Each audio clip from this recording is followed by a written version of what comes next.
This episode is brought to you by Peacock. The new Peacock original documentary, Matthew Perry, A Hollywood Tragedy, dives deep into the beloved actor's rise to fame and his tragic death. 5 people, including Perry's personal assistant, 2 medical doctors, and an alleged Hollywood drug dealer known as the Ketamine Queen, were charged with conspiracy to illegally provide Perry with the ketamine. Explore the details of the case in this heartbreaking special, streaming now only on Peacock. At T-Mobile, our critical mission is providing unparalleled 5G coverage for when connectivity is mission critical. Introducing T-Priority, America's best 5G network experience for first responders, even in times of congestion. More capacity, faster speeds, better coverage. T-Priority from T-Mobile, built for tomorrow's emergencies, ready today. Discover more at t-priority.com. For qualifying organizations on eligible rate plans, coverage not available in some areas and may be impacted by emergencies. Welcome to the Sportsman's Voice podcast, your inside connection to the outdoor legislation. From the Beltway to policy happening your way, we're covering it all. I'm your host, Fred Bird. Join us as we explore public land access, wildlife and fisheries management, Second Amendment rights, the triumphs that shape our nation, the sports we all love, and the stories that fuel our passion for the great outdoors. This is the Sportsman's Voice podcast.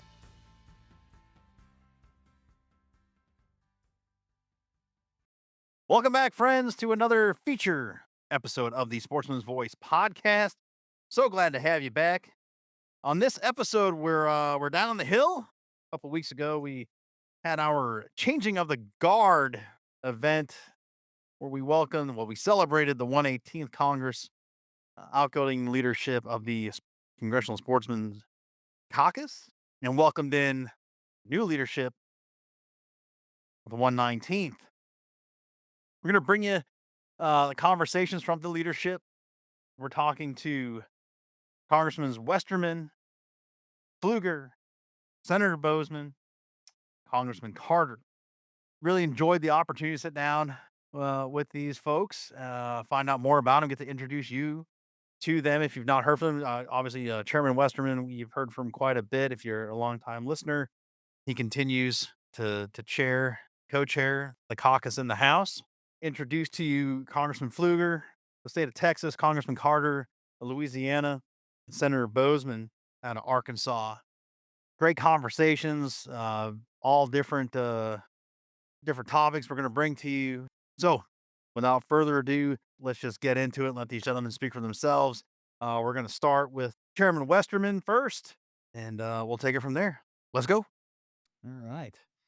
Well, we are honored once again to sit with Chairman Westerman. We're down here on the hill for our Changing of the Guard event this very snowy week in Washington, D.C. And the Chairman's carved us out some time. Got a series of questions to ask, some exciting things going on down here amongst all the excitement that's been going on for the last month or so. But, sir, thanks for having us into your office. Appreciate it. Brady, you're always welcome. And, it is the Changing of the Guard week, but I don't think we're changing much of the guard in the House this go around.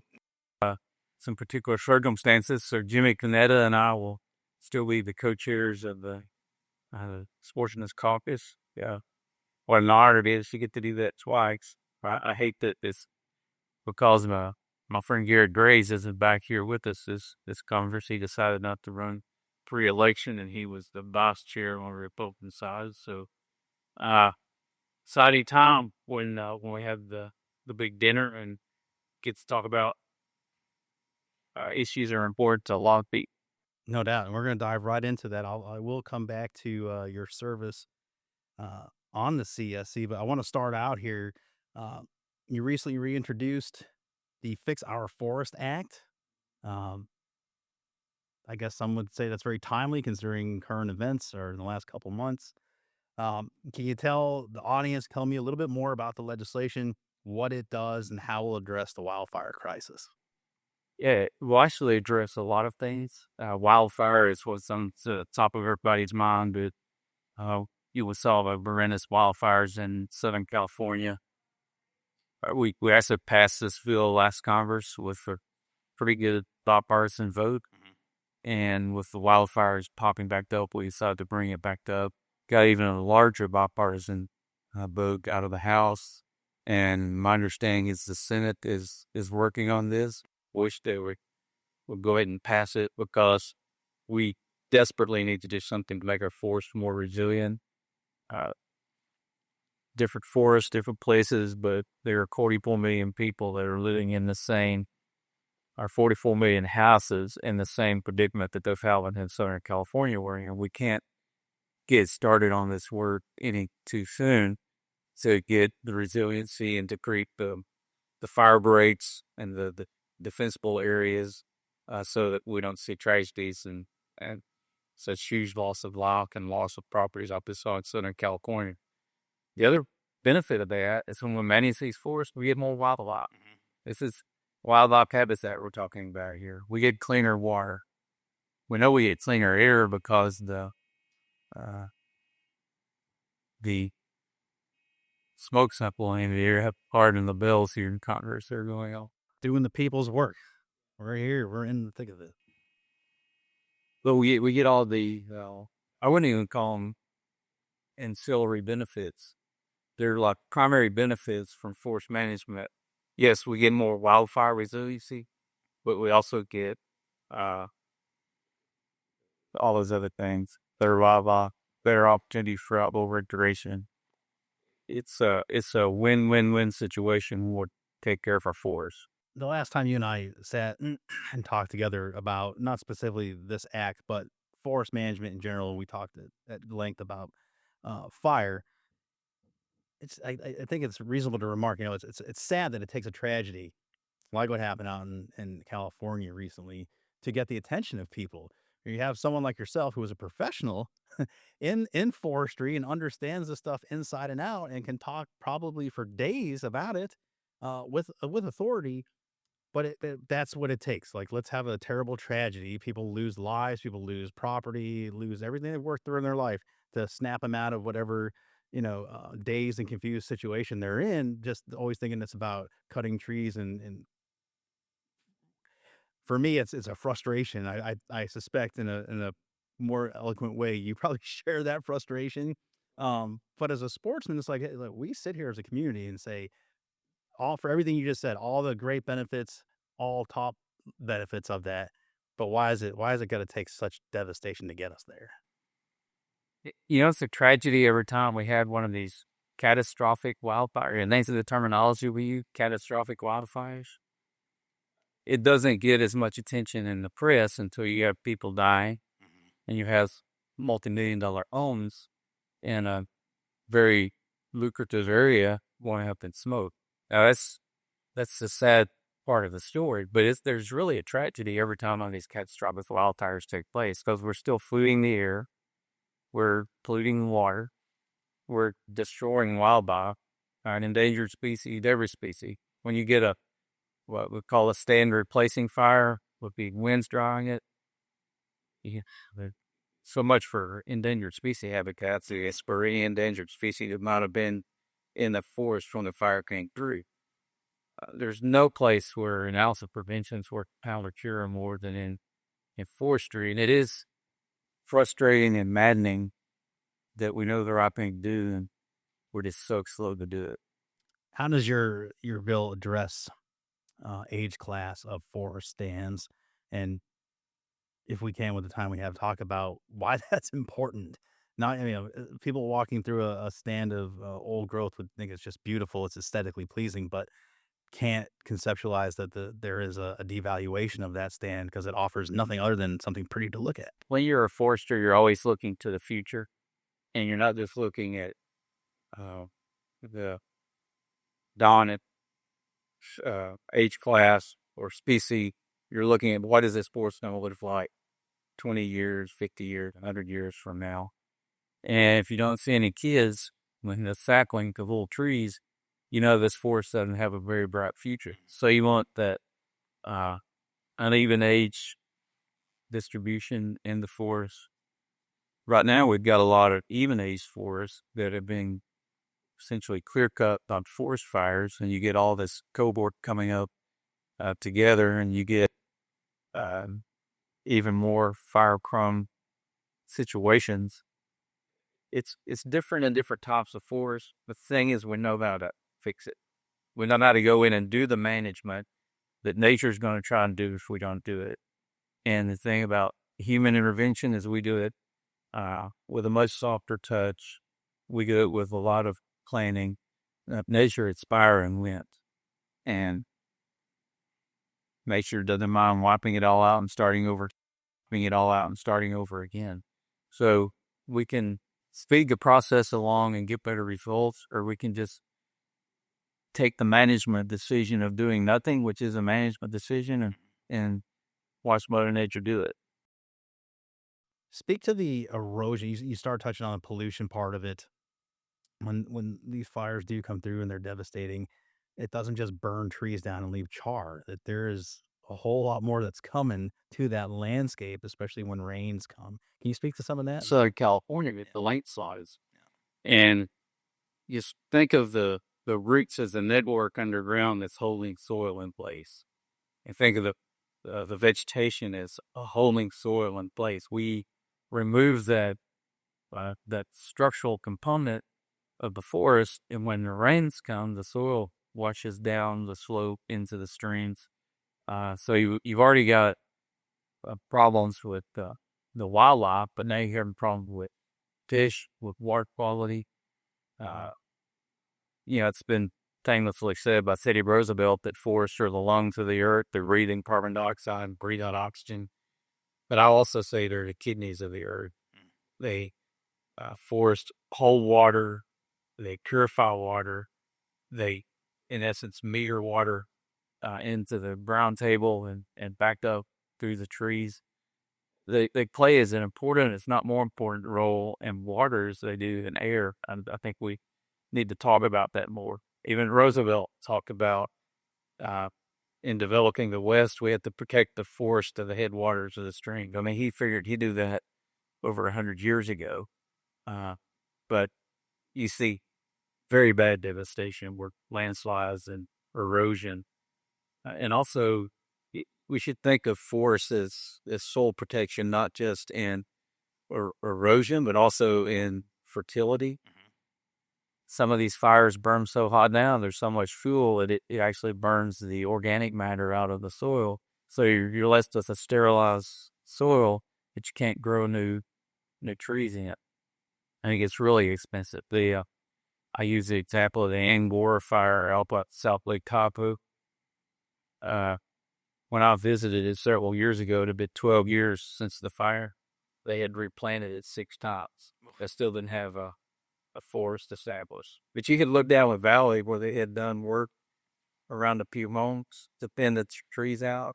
And the original stand of trees was just beautiful and growing, and the houses were protected. And then you had kind of moonscape beside that where no forest management had done. One more question on Fix Our Forests, or people ask about funding mechanisms and how this is all great, this gets passed, and how do we execute this? How do we give mission delivery on the ground, and what does that look like? How much of the local governments and local buy-in, people are empowered to take control of what is theirs, or is this specifically just for federal lands? Fix Our Forest is about federal lands, but it affects so much more than federal land, especially when you get out west, where you got a high percentage of federal lands. To be able to manage the forest and do it cost effectively, we also need to look at the economic benefits of each forest. Trees are valuable from an economic standpoint. We still are the largest importer of wood products in the world. The United States is. Up to close to 30% of the wood we use is imported. Yet we're burning up this valuable resource every year. Going back to the 1990s and the spotted owl issue on the West Coast, the number of mills and wood use facilities just plummeted. And now there's not an infrastructure out there to use the material. If you're an investor and you want to, build a sawmill or whatever, a biochar plant, you're not going to do that if you're not confident that you've got a steady stream of material carried to that mill. If you're not be able to get it off federal lands, then you're not going to have that steady stream. So being able to you have confidence in investors and people who would like to use that material to meet the needs of Americans. It's critically important that you have that infrastructure in place, which also benefits the private landlord. So, I guess you could say it's a way that the federal lands can leverage in ways to help the private landowners as well. And it should be, for the sportsmen and women that listen in, we can wrap our head around the idea of conservation is, I can manage this herd of whitetail deer by, the carrying capacity of the land and taking and making sure there's a balance. Same thing for our forest, right? People think, well, you start putting money assignments to tree and lumber, they're going to go in and extrapolate everything, and the Lorax is going to jump out of nowhere and tell you to come stop. But that would be antithetical to the whole process and true conservation. Right. And it is conservation. And, when you talk about the land carrying capacity, do you want to increase that for wildlife, then fix it for forestry? We know pretty much across soil types, topography, all across the country, we know how much carrying capacity an acre of land has. And then we call that the site index and different terminologies that we have to know how much basal area per acre of forest can be supported on this land. And really what we're talking about is thinning the forest to where you get below the basal area carrying capacity, and then let the forest grow back up past that capacity, and then you thin it back, you lift her up, and you thin it back. And over time, you get uneven age boards. You open the forest floor so that you get early cessational habitat that deer and turkeys and quail and everything else like. So it's really a win-win scenario. Absolutely not. And you're keeping that forest healthy. And the biggest problem we've got in our forests is they're way overstocked, which means we got too much basal area per acre. And it often means it's a lot of small diameter trees.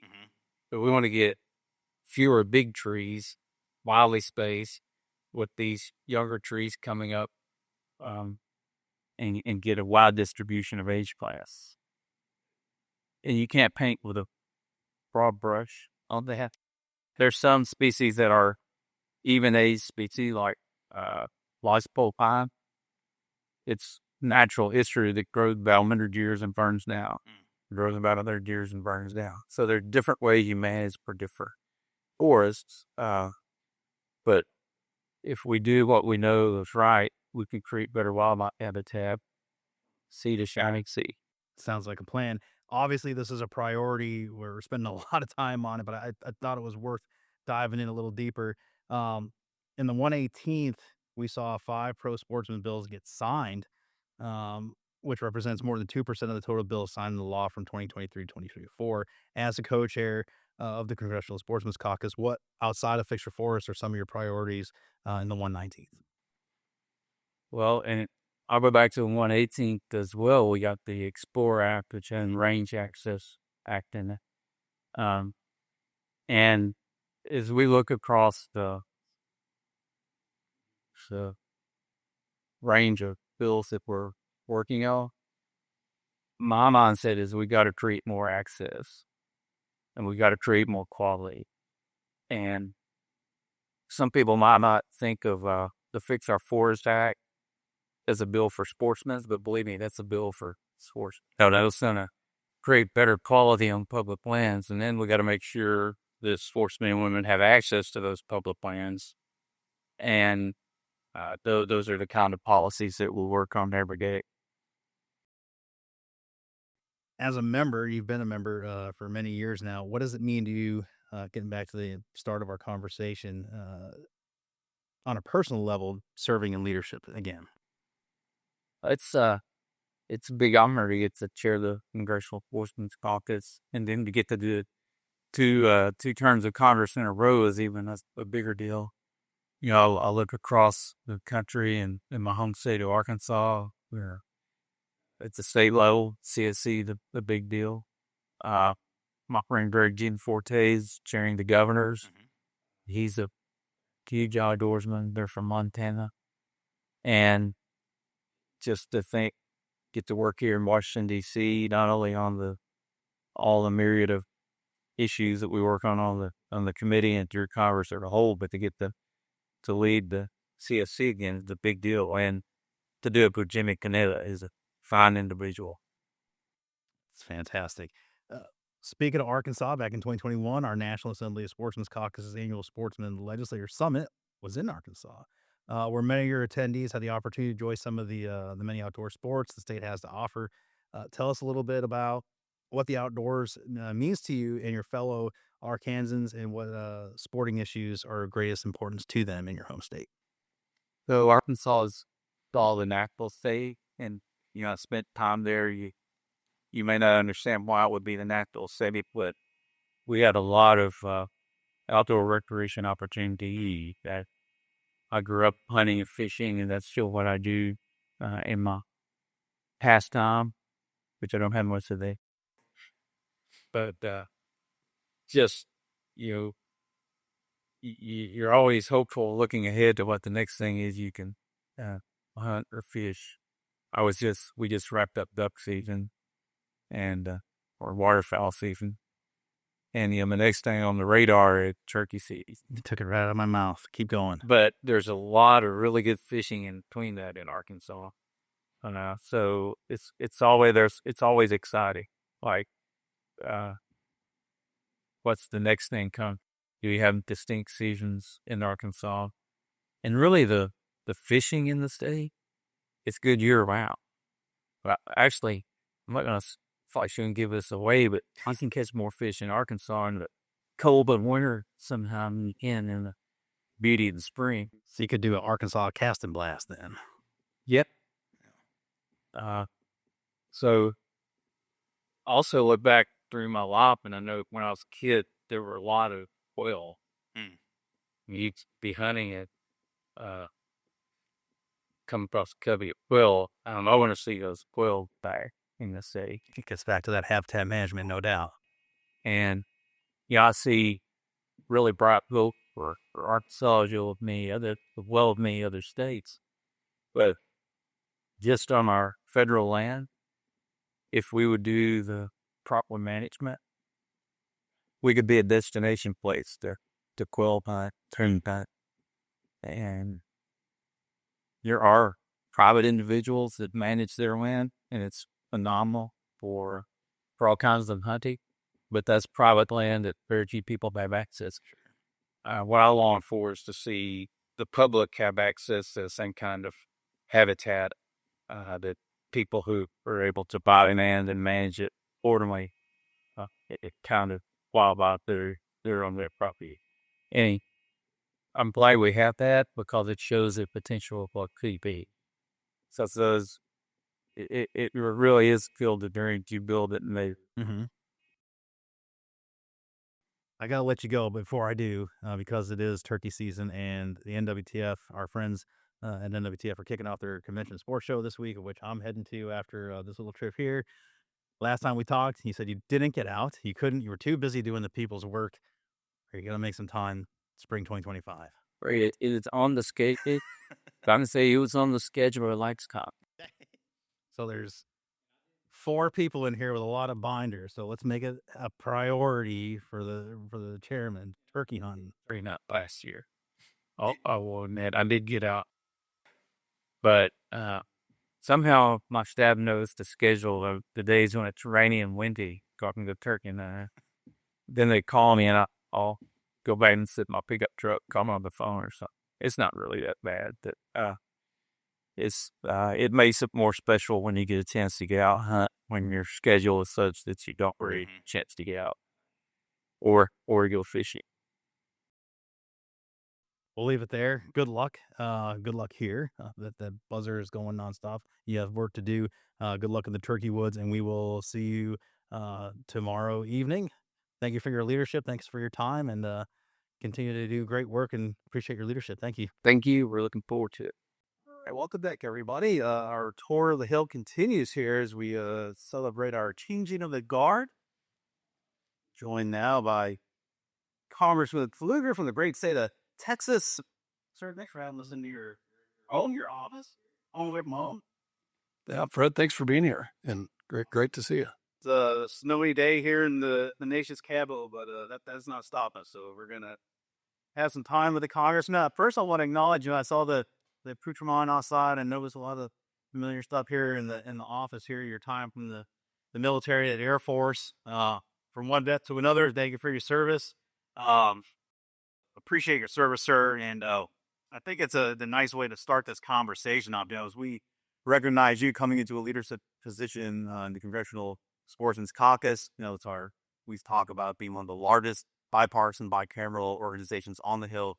The military lends itself to that as well. I think there's parallels there. That war flyers, Air Force, we come from the same brand.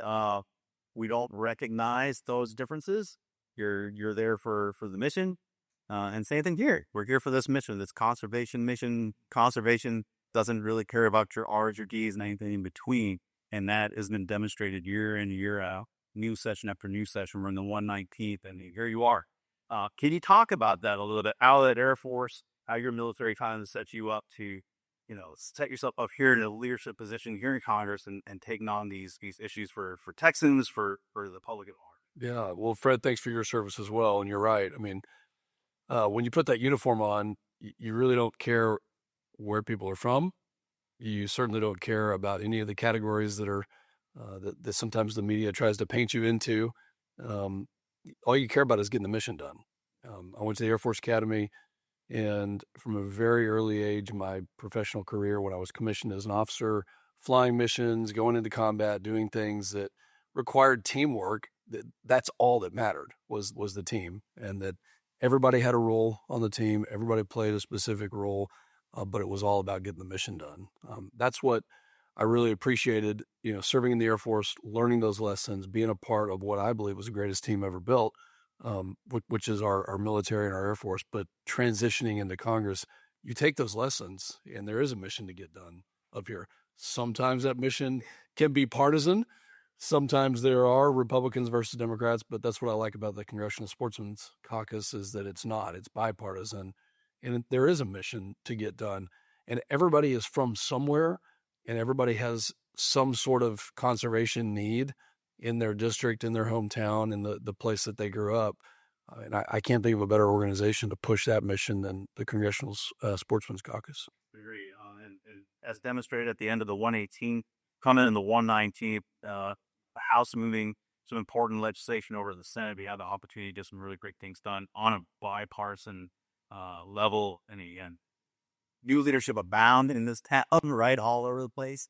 And in conservation and sportsmen and movement issues continue to rise above that. And I think it's a great message. And, without being Pollyanna, girls colored glasses, I think the rest of the country can take a look at our community and say, hey, even though they're a small group, they get it right. And, you look at what we're able to get done when we put that aside. Yeah, you're absolutely right. There's every community deserves to have that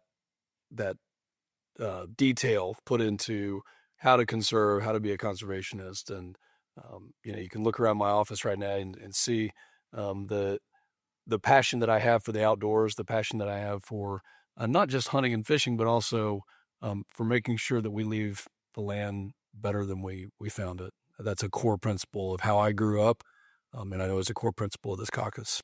And, coming from Texas, I mean, you guys are basically your own country within a country. As we look at, biodiversity, diversity of species, introduced species, native species, the landscape. I mean, you guys really, short of some snow-capped mountains, maybe at times, you guys won't have it all.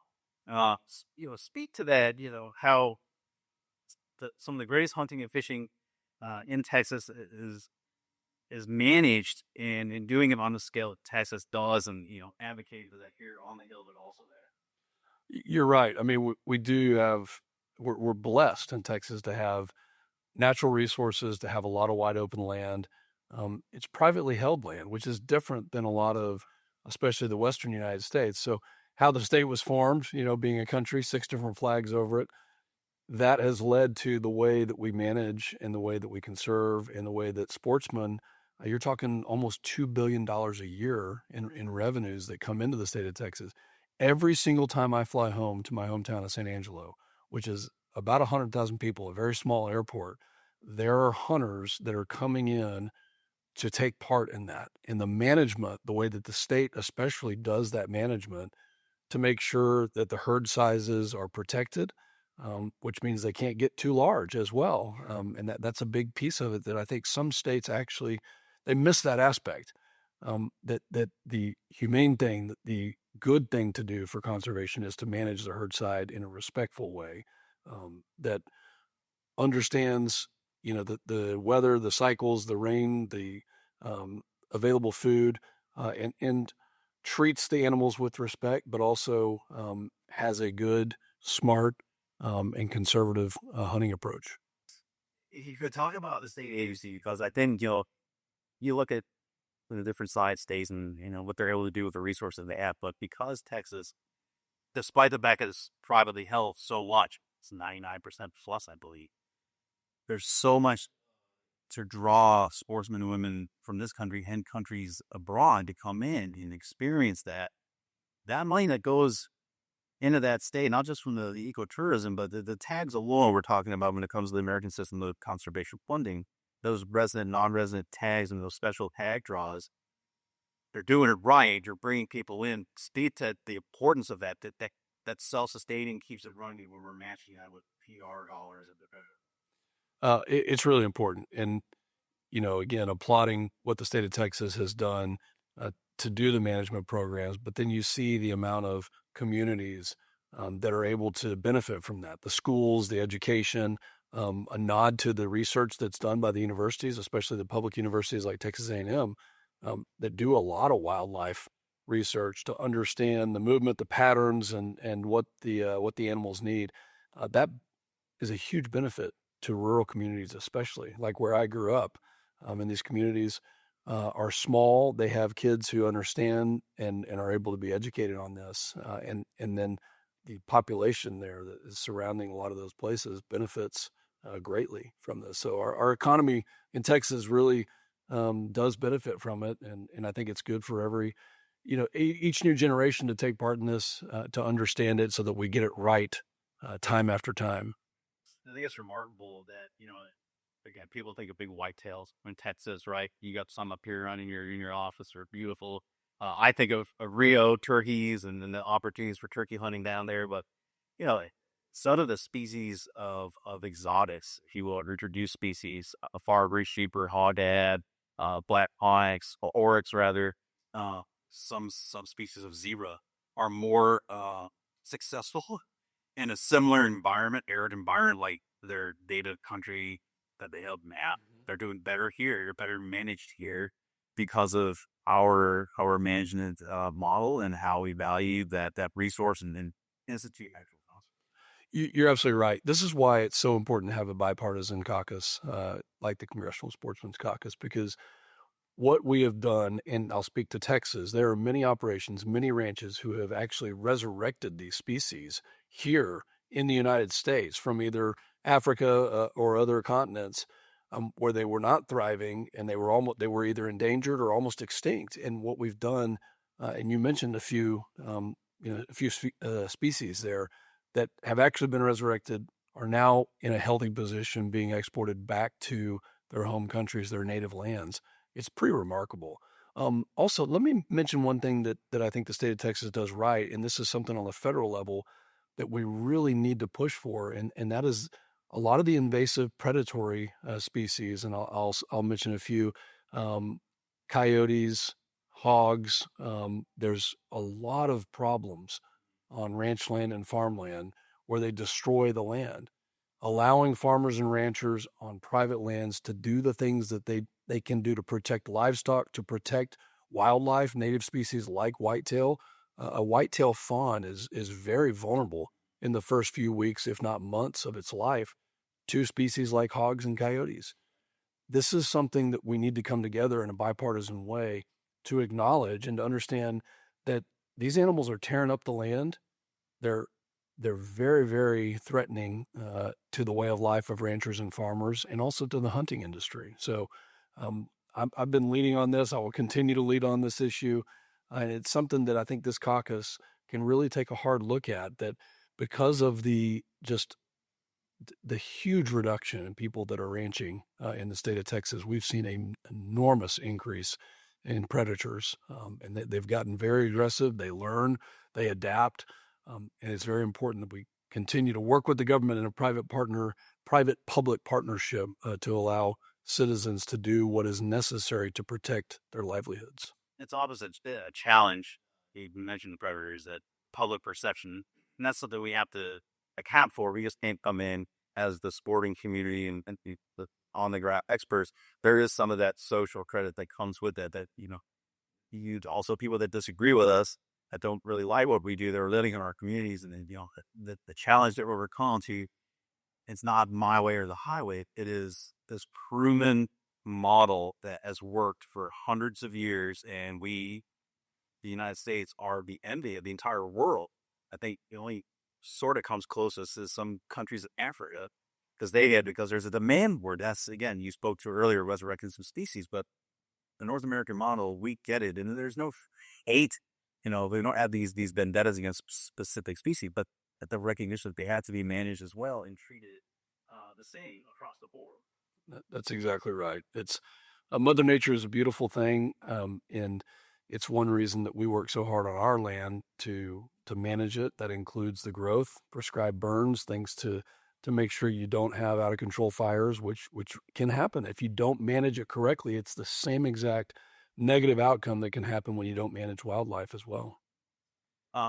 In our remaining time, speak to some of your goals or aspirations. Now you're in the leadership position with the caucus. What would you like to see happen? Again, I mentioned at the top, there's some stuff already in the pipeline moving. We got a big chance to get 3 good bills potentially to the president's desk, we hope, and maybe some more, but you specifically, is there anything you have an aspiration with?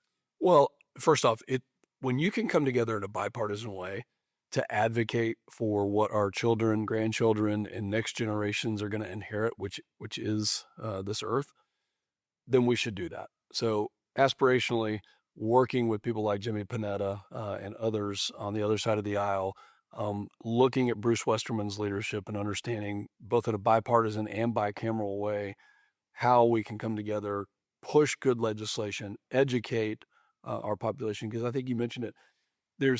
There are misunderstandings. When you educate and you talk about the issues, then I think you can bring up the positives of what this caucus does and what the conservation movement is really about. I grew up in a place where rain is very scarce. We understand conservation probably as good, if not better than anybody, because you have to have a conservation mindset, and that applies to wildlife and it applies to the land. So I want to see us really think about good policy, good legislation to work with agencies like U.S. Fish and Wildlife to get it right, and not just to get it right for 4 years or whatever the political terms are, but to get it right for generations and to set the conditions where we protect our lands, where we use the resources that we have, that we've been blessed as a country to have, and that we make it better, we leave it better for the next generation. So I know that's broad, but I think an organization like this really lends itself to getting those things done. And let's cut the bureaucratic red tape where we can. Congress should be involved in writing these laws. You're familiar with the Loper-Bright decision, the Chevron deference case. Congress should be writing the laws to protect those lands, to protect animals, but also to use resources and to have good hunting grounds where we can. And we need to be specific on that. So lastly, aspirationally, we need to hunt more. And I want to see members of Congress getting out into the field as much as possible. Maybe as a new Bocher, we can champion a special field day. Perhaps we can put that in the works with the congressman. Yeah, we talk a lot of terrestrial, and we don't have the time, but another conversation perhaps. But the amazing coastline of Texas, the whole Gulf area, the recreational fishing opportunities that abound, and the commercial resource that is down there, it's phenomenal. I didn't want to let the conversation go without at least recommend. Great point. a tremendous resource for those that are able to access that. I lived in Florida, was stationed there, so got a chance to participate there as well and do a lot of fishing. And good to mention the conservation that was done 50 or 60 years ago, especially in Texas, with the formation of so many lakes. And many of those lakes, like O.H. Ivy and others, are tremendous bass fishing resources. So it's just what a neat opportunity for everybody to be able to enjoy hunting and fishing. And of course, I'm biased. I think Texas has some of the best. Sure. No, I always thought nothing wasn't. I'll leave it with this thought. We talk about, we mentioned Clinton Robinson earlier, nearly 100 years ago. A whole bunch of stakeholders came together to realize that something had to be done. That's ranchers, that's vegans, that's whitetail hunters, at all, beekeepers. They knew there was a problem on the landscape. They knew to figure out how to work together, advocate and educate. And here we are almost 100 years later. Better for it, but I think we can still, with your leadership and others, can continue to bring that message and continue into the next 100 years. Working with our neighbors. They're our neighbors. There's no enemies, frenemies, whatever you want to call it. We all live in these communities, and the resources are around all. Great point. It's an honor to be a part of this caucus. It's an honor to be in a leadership position, and I look forward to seeing all the good things that we can do. It's very exciting time. We're looking forward to it, sir. Thank you so much for your time. I appreciate it. All right, we are rolling. I am now joined by our Senate chair, Senator Boozman from the state of Arkansas. I was just down the other side of the town there with Chairman Westerman from Arkansas. We're getting a full tour of Arkansas today. This is fantastic. Thanks for having us into your office. We're glad you're in Arkansas. I'm learning a lot. There's lots Arkansas has to offer, especially turkeys.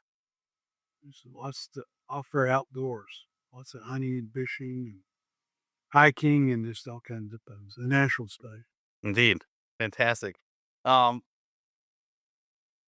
With that line of thought, can you tell me a little bit more about your time growing up in Arkansas, how the outdoors played a role in your life, and what's your favorite outdoor pastime? Well, like the Riverside grew up in Arkansas, and I think some of my earliest memories are just with my buddies out playing. I remember the Christmas that I got a BB gun, and I think my dad was more excited about the gun and showing me how to use it. But just again, from the early days, getting out with my buddies and walking around, playing, target practice, things like that. Did you ever upgrade from the BB gun, or? No, it's usually my dad, like old guns. And so he like flintlocks, the cap and ball, all of the different types of beans, the old type things. And so as a result, I just grew up with guns all over the area. And new guns, lots of old guns, and all of them too. Did you ever hunt with a flintlock? Do you guys have a primitive season in Arkansas? I started hunting when I was over in college. Until then, I really hadn't, again, growing up with guns, target practicing, just being around them, but not really hunting. He wasn't much of a hunter. He grew up during the Depression, and basically once a week they went fishing so that they can have some food to eat for the week, and they went hunting. And for him, it just wasn't really something he enjoyed living, because it was just something almost had to do. Something you had to do. And but we really enjoyed the outdoors. And like I said, he was very much a gun enthusiast. I have acquaintances that, and now if I get the geography wrong, no offense, please, but the Ozarks area, they go and do a special backpack trip during the whitetail season. Seems completely primitive. They're cut off from society. Sounds fantastic, actually. And they will go and do their deer hunt out of a small tent and just enjoy all of that terrain. My wife's family's like that. Her dad and brother, and really enjoyed those kind of hunting trips. And they did enjoy deer hunting, squirrel hunting, trapping. You name it, they're out doing it. But yeah, there's lots of opportunity to do those things once.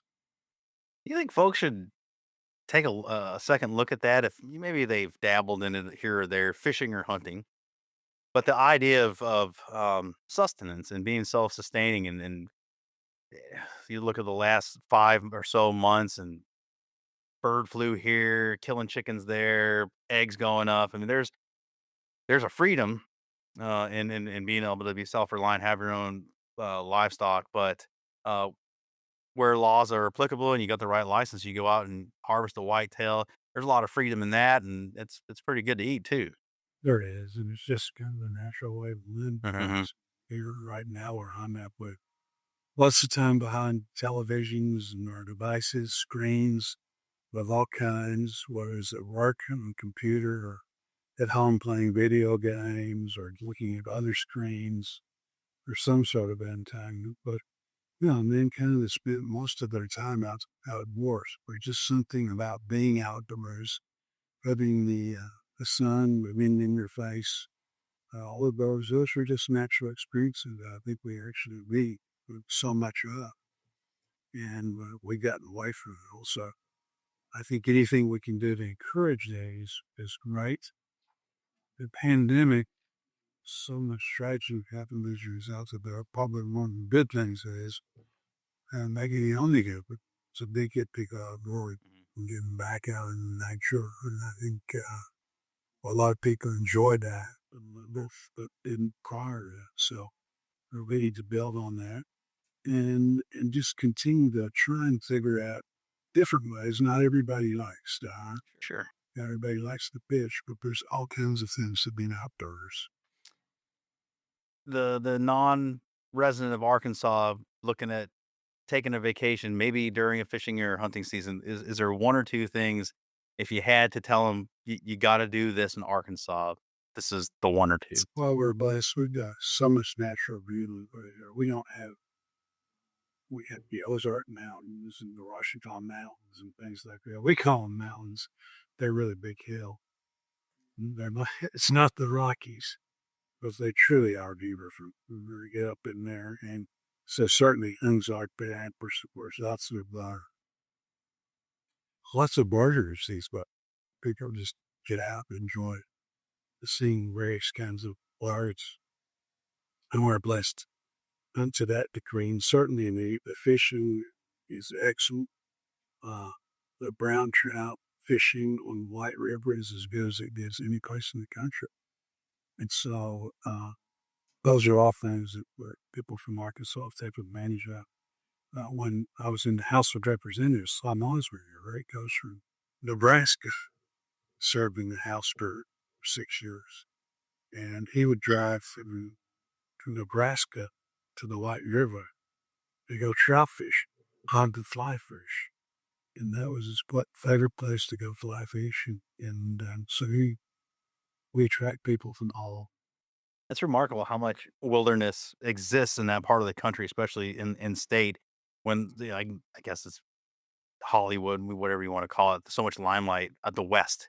When people think wilderness, they think the West, they think Alaska. But on this side of the Mississippi, we got a lot of wilderness to be had. It's wild and woolly places, and the people that settled it, are a tough place. And had to be, many years ago when it was so. And their descendants are still there. They're proud, independent people. But you're right, you think of out west as being kind of the open lands, but certainly there's a lot of adventure and a lot of things to do in that part of America, Arkansas, southwestern border country, Midwest. That's fantastic. Wanted to ask you, new Congress, new administration, what does being a member of the Congressional Sportsmen's Caucus mean to you, and how has it allowed you to engage on relevant policy? I think it's really important. You're with a bunch of like-minded people that have something in common. So a couple of things happen. It allows you to work with them to push the things that we'd be talking about, how important it is to get outside, stress that and provide opportunity. And we can do that on the federal level by supporting the states and the locals. And then again, we can just set the example of that. But also because of the fact that you got something that you enjoy with others, there's a bias, there's camaraderies. And that's helpful as you just do all kinds of things. As far as Congress, it's so important here, just the personal interactions that go on to get things done. You can see your house right at the very top. And that's how we could say on very, very strong, lasting friendships, family friendships, and it's just a really good thing. I often say, especially for me as a diehard turkey hunter, it's applicable to any of these outdoor pursuits. Indeed, I know it's still one of my states I've yet to check off, so I maybe have to find some intel. When you share a turkey hunt or fill in the blank, you are forever a part of that individual's history, right? So if I go out there, host somebody where I'm from in New Hampshire, you come up and turkey hunt with me, Senator Boozman, you come up to New Hampshire, you and me are forever tied. But yeah, and you can come up too. Um, we're forever bonded by that hunt, by that experience, right? And it's really, I would imagine, hard to come into these halls. Yeah, there's these superficial letters in front of your name, but having those experience, how could you look at that person as another human being and have dislike or animus or whatever it is just because of the brand, right? Like that's just it transcends all that, and you've already started alluding to it, and we've had the same conversations throughout the day in these topics, and it just bears repeating. You get down and share some dirt with someone. You sit across from a ordering table and we talk about really important things that we talk about here, and this is important. But you talk about laws and again trying to come up with a wisdom to help run the country. So it is good when you have something else in common that involves friendships. It really does help you solve those other problems. So speaking of those problems, let's see if we can solve one or get an idea of one. As a chairman of the Senate Ag Committee, can you talk a little bit about the Farm Bill? Why it's so important, and why is it so important to get across the finish line? Well, I could talk over Farm Bill, and it is so important, and it is for so many different reasons. Rural America really is the backbone of the country. In most of our states, agriculture is the number one GDP producer of the state. In Arkansas, it's about 25%. Michigan is about 25%. Minnesota, about 25%. Borden, because it is less than California, but even though it's less, California is such a huge ag state, it's more than most countries. But if you get outside of any town of any size in their states, it's not 25%, but it's probably 85 or 90%. It's all that they're small convenience. And so right now, because of inflation, we've gotten ourselves in a situation with the input costs, the cost of actually putting the crop in the ground and all that it takes, the seed,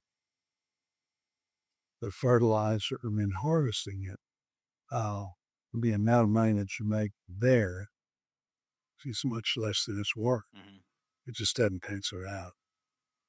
So because of that, farmers don't have the insurance programs that they need to protect themselves so that they can go to the bank, borrow the money that they need to put the crop in and protect themselves from being totally wiped out if it's a bad year.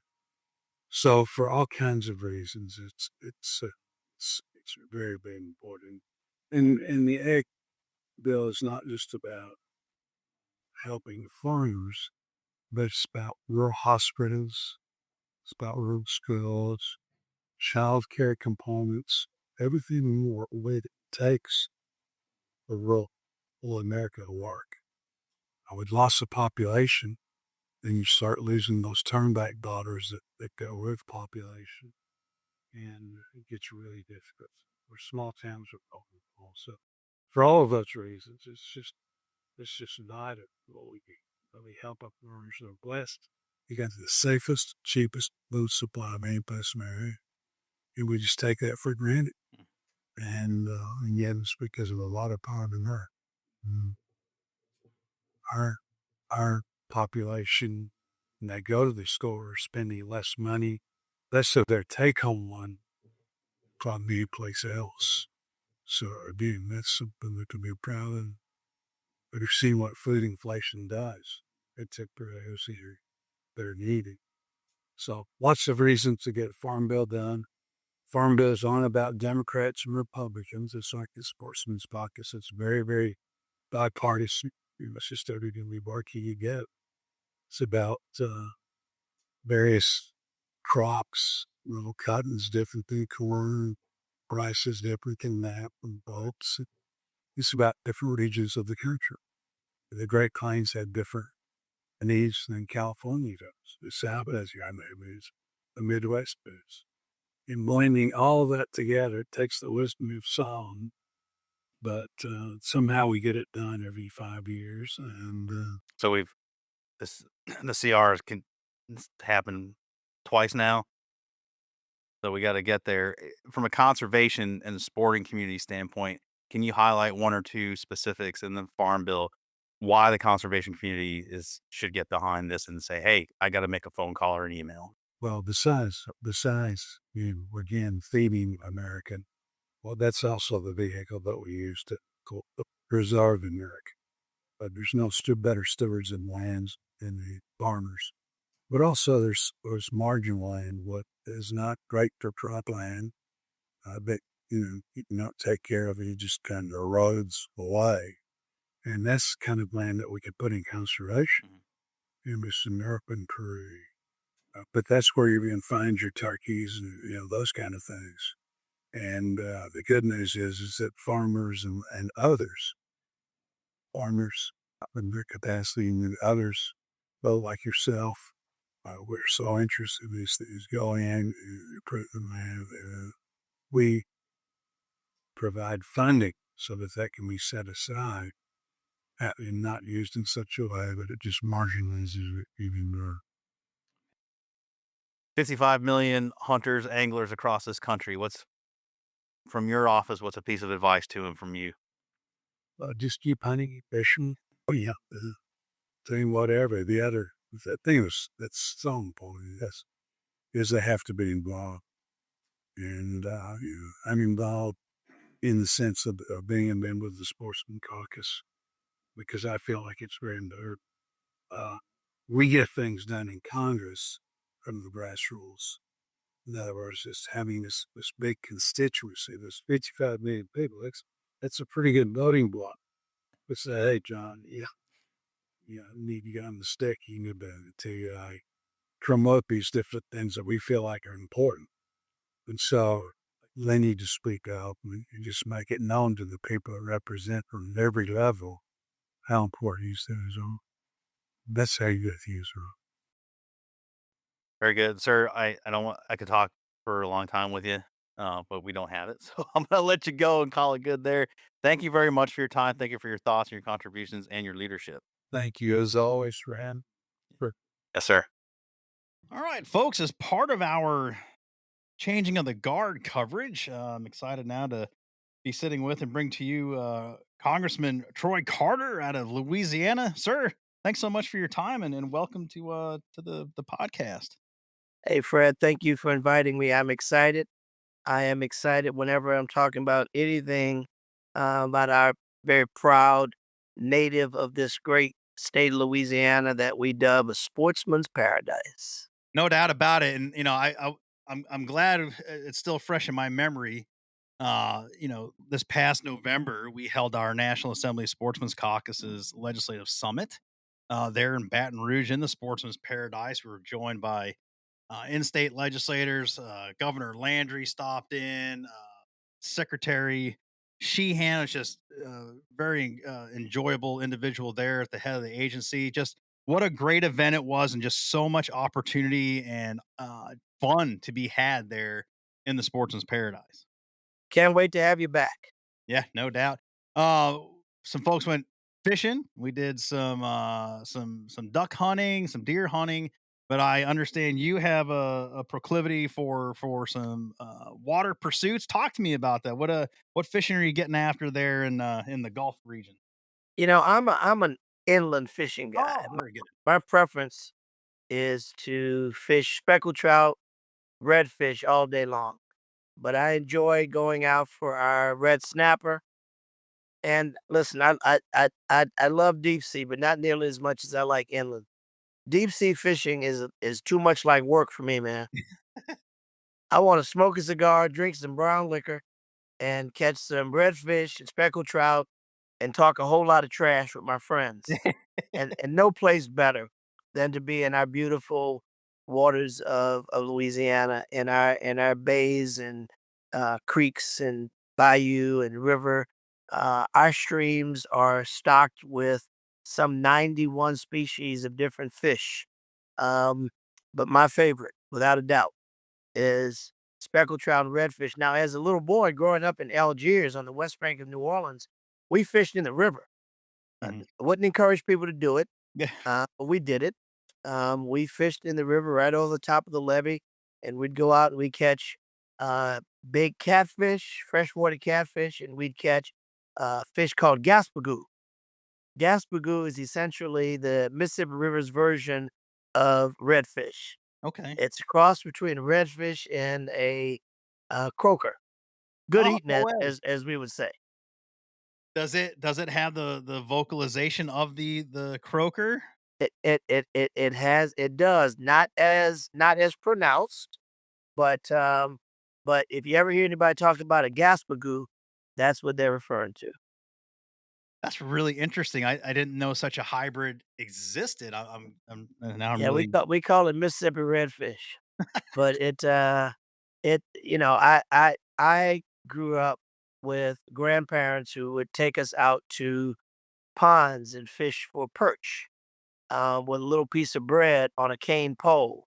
And there began my love for anything outdoors, whether it's fishing, hunting, hiking, camping. I am a true Louisiana boy, so being a part of the Sportsman's Caucus and being honored to be one of the vice chairs is, in fact, a great honor and something I'm very humbled to have the opportunity to do, and to advance the causes of conservation. In Louisiana, we know that oh too well when we look at our coastline that is ever vanishing, and our constant efforts to put resources behind our coastal erosion, to make sure that these fishing estuaries are around for generations and generations to come. And as much as we don't like limits on our redfish, as much as we don't like the size requirements on our speckled trout, we understand that if we overfish these these commodities, these beautiful sea creatures, we won't have them for others to enjoy. So it's important that we recognize that while we enjoy catching our redfish, catching our speckled trout, and being able to catch and keep bull reds as we once were able to, there's a reason why we have to ratchet back to make sure that our conservation allows us to continue to have this wonderful bonding, wonderful cultural, wonderful outdoorsman experience for our children, our grandchildren, and many generations to come. And that's one of the things I love most about the Sportsman's Caucus is while we enjoy catching fish, we enjoy hunting, whether it's deer or rabbit. We also understand that we have to be kind to our environment and make sure that we are not over hunting or overfishing, that we would deplenish our inventory. Yeah, and those are great examples and just really captures the spirit of the Congressional Sportsmen's Caucus and CSF's other part of the three-legged stool, as we like to say, in the governors and the state legislative. It's a perfect illustration that the conservation, true conservation and understanding of it, is nonpartisan or bipartisan, however we want to look at it. But either way, it transcends the labels. And true conservation minded sportsmen and women of this country understand exactly what you just said and wouldn't be the first ones to raise their hand and say, "Hey, there's something wrong with the redfish fishery. We gotta look at this as a community, dial it back. There's something wrong with wild turkey populations in northern Louisiana. We got to look at our seasons and make sure that we're not taking hens in the fall if that's a thing, or scaling back our limits in the spring. And then God forbid it's really taking a dive. Like maybe we pause a season here or there to allow certain species to recover in true conservation fashion, so that, as you just said, future generations, that resource perpetuates and remains on the landscape. I really appreciate your illustration of that. Yeah, listen, and when you're in the moment and you got that fish, you say, "Man, I should better keep this." Then you have to remember there's a reason why you got to throw it back. There's a reason why, and most of us who are avid outdoorsmen, we get it. We complain a little bit when the new regulations come out, but when we think about it, we're out on the water and we're enjoying the beautiful sunset and the brown pelicans and the occasional porpoise that you'll see. You realize that all of this makes the majesty of our sportsman's paradise. If you start taking components of that away, it Yeah. won't be the same. I'll tell you, I was sitting out on that mud flat all the way down, and that almost as far as the point of that boot as you could get. And just never mind the species we were there to hunt, right? In the waterfowl. I saw a number of wild pigs. I've never seen anything like it. I'm up here in New Hampshire. I got a foot and a half of snow on the ground. It's freezing. We don't have wild pigs up here, but there was this giant boar that came out of the reeds, and I just was gobsmacked watching this big, pig just out there in these tidal flats doing his thing, and just really struck by the size of it. And then around him was this juxtaposition of all these non-game species and a lot of the shore birds that, again, someone like me never gets to see, and so many different species of ibis. I saw some spoonbills out there, which is just totally amazing to me. um and that all is there and is all supported by sportsmen and women, right? I really highlight the non-game species part of this because it gets lost in the conversation so often, and people are think we're just out there for those redfish or those species of target. But all the work we do, the licenses that we buy, and then the money that's matched federally through PR and Dingle Johnson also goes to those non-game species and that habitat management and restoration, so that all that beauty can be beheld by a New Hampshire guy going to Louisiana and just be totally in awe. It is a virtual potpourri of everything you can imagine, and you just illustrated it perfectly. From something as looking at a wild boar. Those things can be huge, man, and they could really be mean too. And they're out there in the wild and they're doing their thing. And then you see an occasional alligator swim by and he pokes his heads up and he's doing his thing. And the egrets and the pelicans and it's all a part of this wonderful ecosystem. And that's why it's so important that people recognize that there has to be a coexistence between man, industry, hunting, wildlife. It all plays a role in this majestic ecosystem of who we are and what we are. And there's so many of outside of us who are sportsmen, fishermen, and hunters who do it at our leisure and our love. But then we have to be respectful of people who make their living on the water and on the land. And how do we position ourselves that we're not conflicting or interfering with the task of one or the other, or protecting the our coastline? And that's a major issue here in Louisiana. The statistics of our fading coast is real. And I'm proud to say, in the most bipartisan way, that members of the Louisiana delegation get it and we work hand in hand, notwithstanding whatever our parties are. There's lots of time and room for us to be partisan and to talk about things that we disagree about on policy. One thing that we can say for certain: the protection of our coast, the conservation of our fisheries. This is something that's not partisan. This is something that Republican and Democrats come together, and that's one of the things I like so much about the Sportsman's Caucus. It is a perfect mixture. The leadership is equally divided, Republican and Democrat. It's bicameral. It's by party, bipartisan, and that it makes it strong because I have long been in my entire career. I've served in the city council. I've served in Louisiana State House of Representatives. I've served in the Louisiana State Senate, and now a proud member of Congress representing Louisiana. I often say that if we can spend time together and get to know each other, we're able to work better together across party lines because none of us have a patent on being right or wrong. And the notion that we may disagree should not make us hate each other, nor should it make us enemies. We just have different ideas. Doesn't necessarily mean that any one is any better than the other. The strength of our different ideas should be the culmination of bringing ideas that make us stronger, make us better, instead of having us retreat to our individual silos and never speak. That's counterproductive.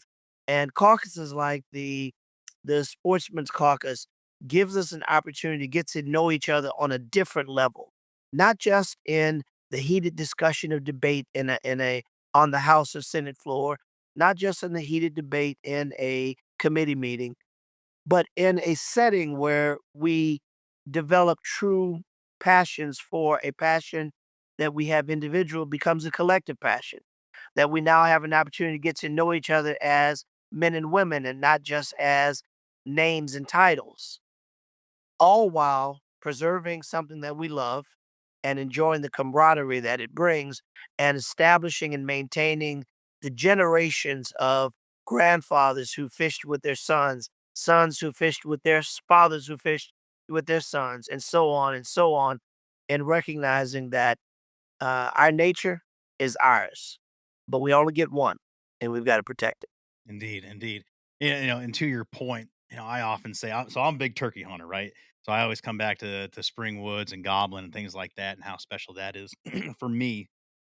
And I say the same thing, if I sat and shared a piece of dirt with you in the turkey woods, title's irrelevant, but found out otherwise, we share that, and you tag a bird, I tag a bird, we tag a bird together.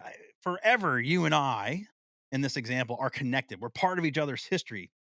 To me, that's pretty special, and I don't think it's really hyperbolic. I think that's just really awesome. So to that end, if I'm your colleague on the House floor and we're debating, I don't know how I could I would be terrible at it. I wouldn't be able to, be partisan in any sort of way because I'd look across and you say, Congressman Carter, we just had a great turkey hunt. I could never be mad at you. And it's just I say that kind of gently, but really when it boils down to it, you share those experiences or you go out and you have a hell of a day of fishing inland there and chasing bull reds. It humanizes everybody and it strengthens those bonds and allows for what you just talked about for deeper meaning and connection into actually really these other issues outside of sporting issues. I think to be looked at in a different way. And again, I've been accused of being Pollyannish on this, and I try not to be so naive. And I understand that it's not that easy, but I think it's harder to look another man or woman in the eye that you've shared those experiences with and kind of play to the cameras, if you will. Well, Fred, if they've accused you of being Pollyanna, I'm gonna sign up for it with you because I share the same view, and I'm just idealistic and realistic enough to know that if you have a sincere respect or appreciation for somebody else, it can sustain and withstand a disagreement.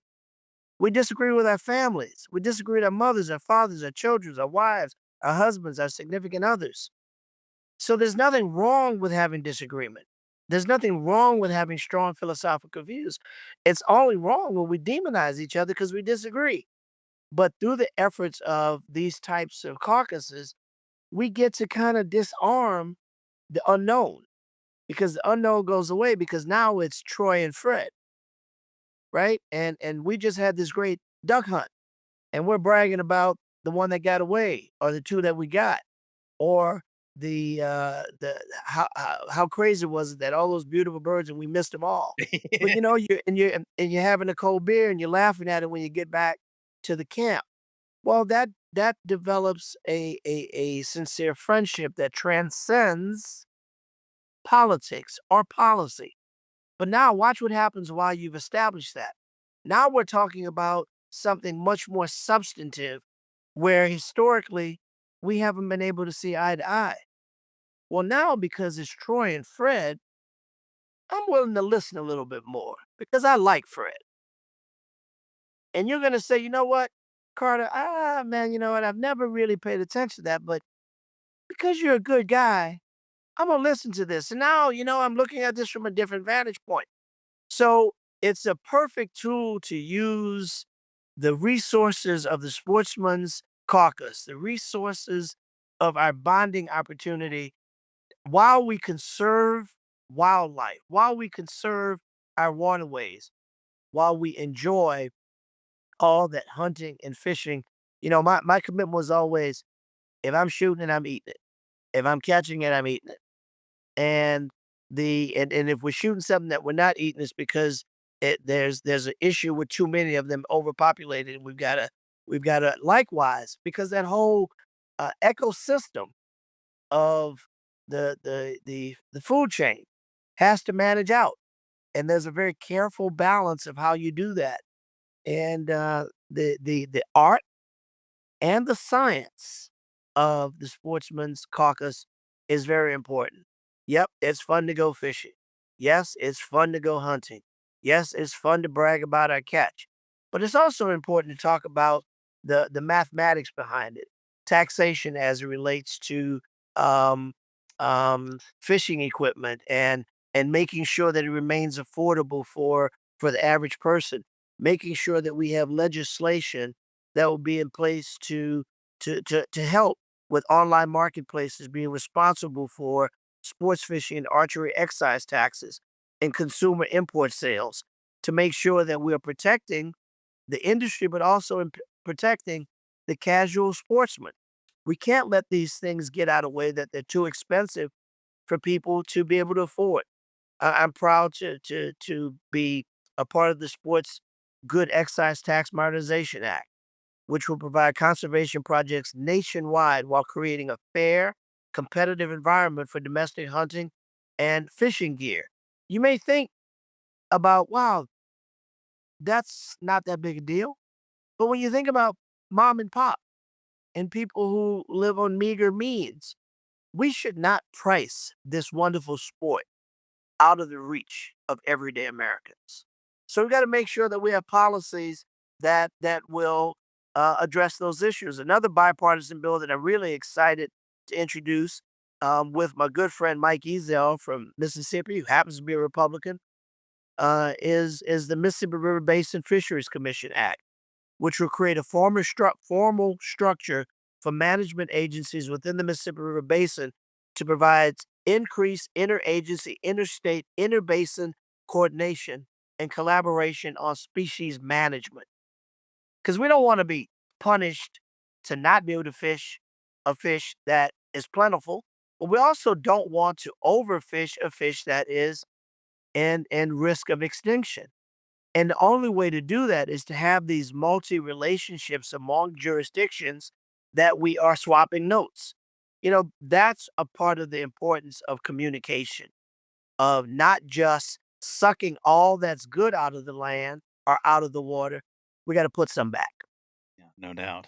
And certainly something like that sounds like at the local level, state specific, you guys have a better handle on it and know what's going on with those species and those fisheries, and are better to prescribe different conservation um, management techniques than say a big federal bureaucracy and just broadcasting, broad sweeping regulation, and just you end up with a 1 day red snapper season like Florida does instead of being prescriptive like you guys do there in Louisiana with your surveys and your counts and things like that, and it's a much better system. So certainly to God forbid we have one good season and no more.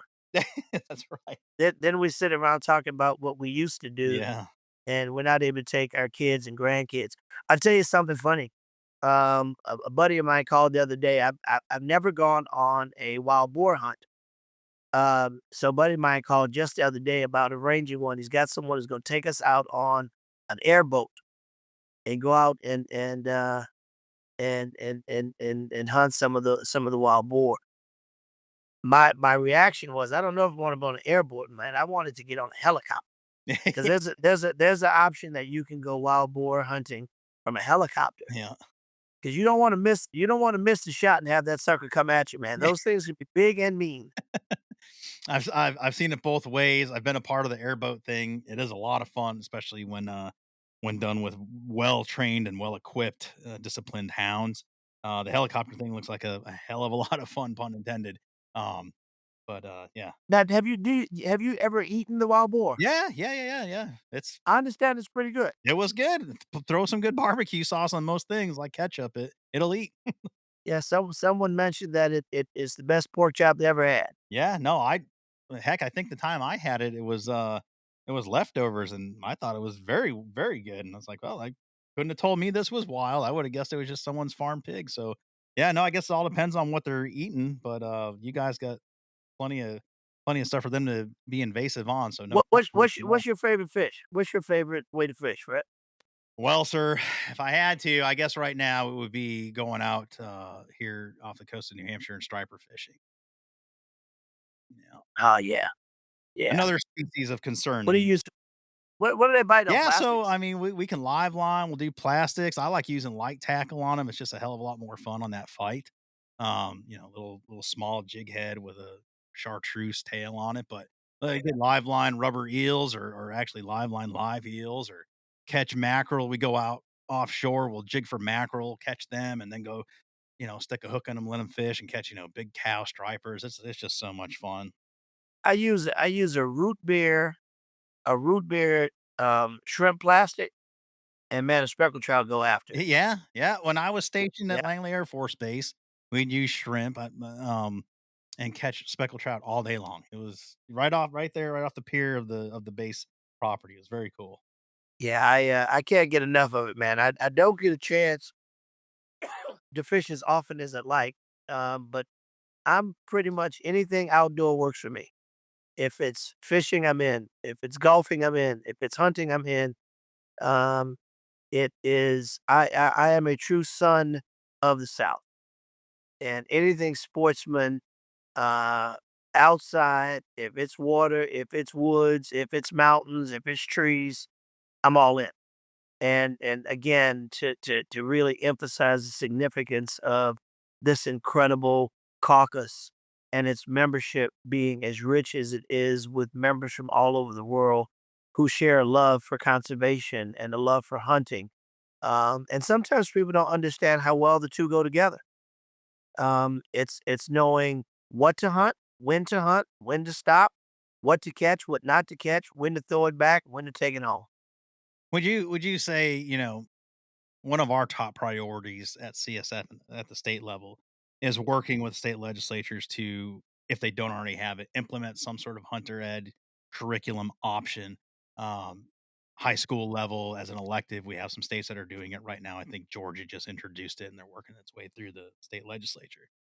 And more so the skill set aside, right? Because we can all agree that some, good firearms training, having an understanding of firearms at all is pretty good, whether you use them or not. Understanding the woods, things like that, where you live. But I really think the story of how conservation is supported, funded, and how sportsmen and women are part of that system. When you look at the American system of conservation management of science-based management, one of those seven tenets it prescribes for hunting be a preferred method of management and true conservation. So many of our neighbors just do not know or understand the science and the prescriptive measure behind that from agency professionals, people who are trained in this and understand how this all works. Would you be in favor of like putting some sort of informative curriculum together so that young people, as we look to replace folks that are aging out of fishing, of hunting, would understand and have more buy-in to that and say, well, this isn't just people going out there whacking and stacking. There's a whole lot of point behind this. Absolutely. Listen, the necessity to understand and to have a true appreciation for the history and the necessity to keep it going. Because if you don't understand that there is a limit, you hunt it, you overfish it, and then it's gone. If we don't have some rules of engagement, if we don't have gun safety, if we don't have proper licensing and a robust appreciation for the delicacy and the treat and the blessing we have to be able to fish and to hunt. In Louisiana, it's a way of life, you know? And while there hasn't been the level of a formal training that I agree with you should exist, it has been more from, generations passed on from one generation to the other, and it was more from folklore and stories told on the P-roll while you were waiting for a bite, from your grandfather or some other member of the family, or maybe just some good individual who you meet along the way who may not have had any blood connection, but had a rich history to tell you about. But in the absence of maintaining that, and I like the way you framed it, we have to build the next class of those historians. And how do they develop if they've never had the exposure to someone who was a natural historian, someone who lived it? Best way to make sure that we're able to preserve those old stories is to record them and to have them in a format where kids can learn, and young adults can learn, and even some older adults can learn, because the rich histories that are embodied in, um, the tales of the fish that got away, or the wild boar that just moments before you got a shot off, and now we've got dinner, or the respect for the animals that were nesting. And there's a time to shoot, there's a time not to. There's a time to hunt, there's a time not to. There's a time to fish, and there's a time not to. And also a hearty respect for the habitat that belongs to wildlife. We're the guests, they're the residents, and we have to respect that. So even as we intrude in a hunting format, we have a responsibility to respect nature and to preserve it for generations to come. So when you speak of having um, a legislative instrument that would work with the states and local government to encourage there being some formalized training, I totally agree that we need more of it, and we need to also have programs that will teach me a little bit more about New Hampshire fishing, and I'll teach you a little bit more about Louisiana fishing, and we can then, with this modern age of technology, I can go on the internet and learn everything and have a virtual fishing rodeo without ever leaving home until I get a chance to get there. And it's that wonder that utilizes and keeps the excitement, utilizing the tools of modern technology, of the internet, of social media, to encourage young people to enjoy this craft that we enjoy now. Otherwise, it becomes a dying craft. No doubt. And especially as it concerns hunting, and we've seen in recent years those participation numbers going down by a percentage point, which, maybe to the audience doesn't sound like a whole lot.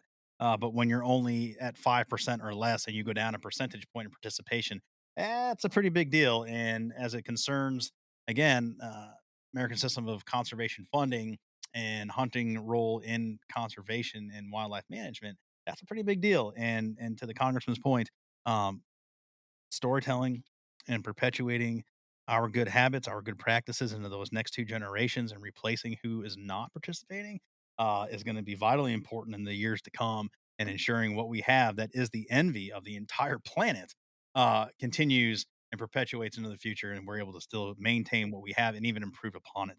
Um, Congressman Carter, I really appreciate the time. That was a fast 30 minutes. You weren't kidding. You and I could definitely go around for a couple hours talking about this. And with respect to the time, I'm going to let you go. I thank you for your leadership. We're so excited to have you on as a vice chair in the House and the 119th. It was a pleasure getting to meet you last week when we were together for a meal and celebrating the new leadership and the changing of the guard ceremony. And I look forward to seeing more from you and working with you here at CSF. And we just thank you for your time.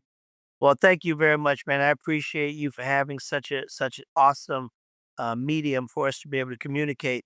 And I said this to you at dinner last week, and I'm gonna say it again.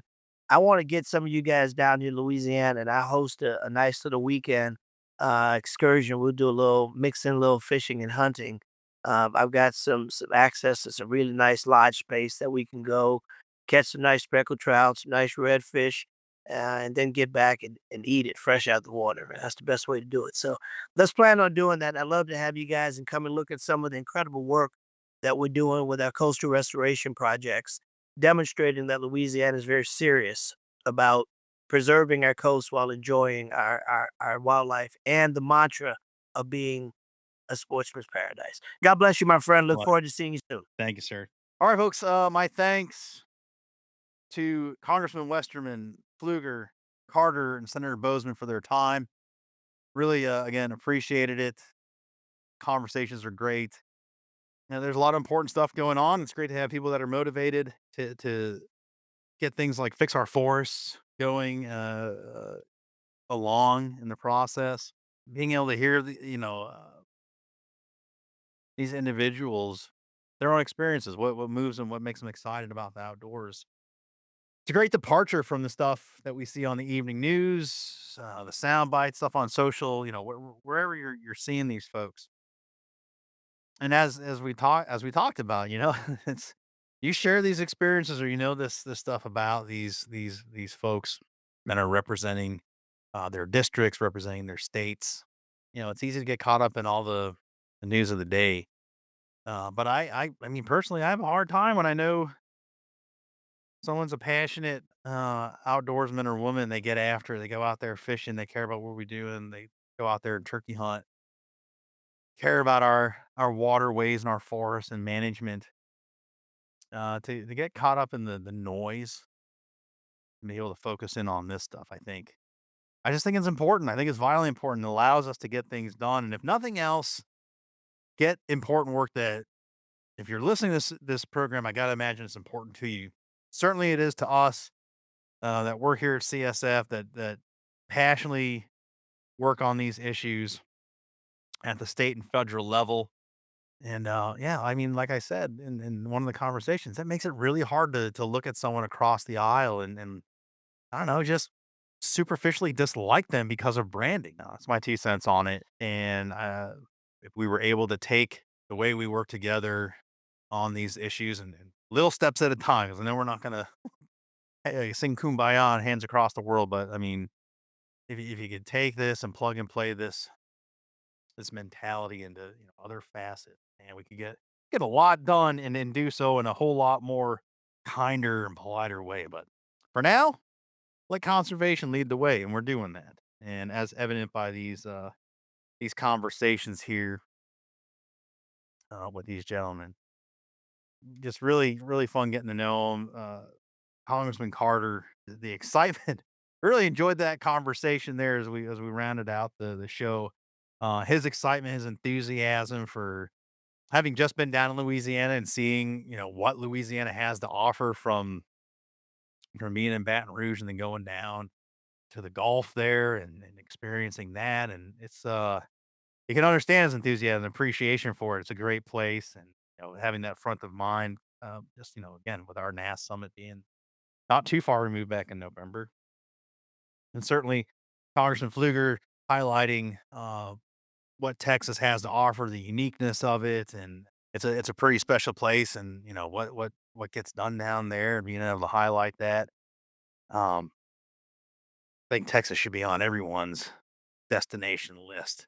I imagine just so much opportunity um, for all of it, and then obviously talking to Chairman Westerman and Senator Boozman about Arkansas. Um, and what that state has to offer as well, and then the hunting heritage, the outdoor heritage down there. It's and then the surrounding states. Just we have special places. We're lucky. We're lucky to live where we live.